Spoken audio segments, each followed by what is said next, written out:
guys, ayan, nandito ngayon tayo sa Macau. So, ano ba yung mga gagawin dito sa Macau? Actually, pag family kayo, maganda din talaga dito na mag-check-in or marami kayo. Ito yung key card. So, yan.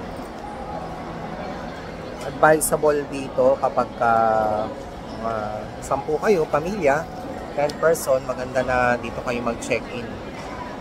Kasi kapag naka-check-in kayo sa Macau, ang advantage nyo dyan, yung room sobrang laki. Yan, mamaya ipipicture ko, i-ano natin. Ngayon, nandito ako sa restaurant. Maganda dito, ito yung ano nila. Yun, wallpaper lang yan eh.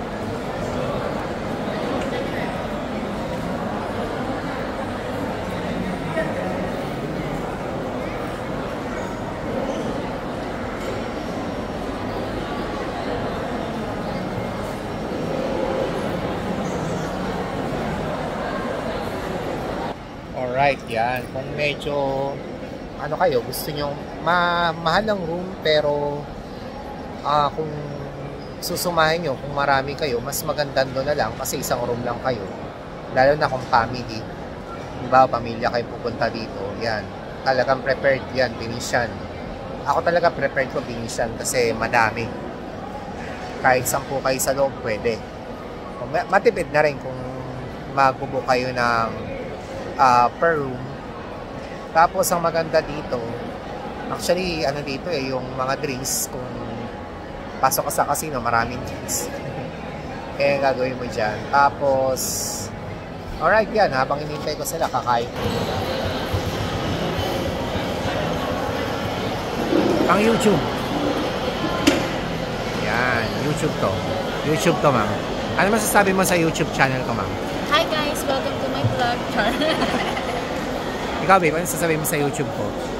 I-promote mo naman yung YouTube ko. Please like and subscribe. Yan. What's your YouTube? Please like and subscribe. Please, okay.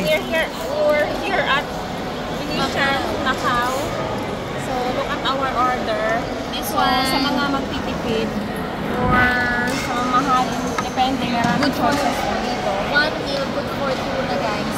Look at that. Magkano yung ganyan, ma'am? This one is $60. $60. Ito. Yes, and this one is also $60. That's 65. O yun.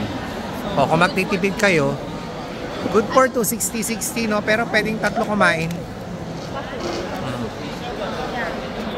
Yan, see you guys. So, video namin mamaya yung room para kung may idea kayo kung ano yung tsura niya. Alright, bye-bye. Kain mo na kami.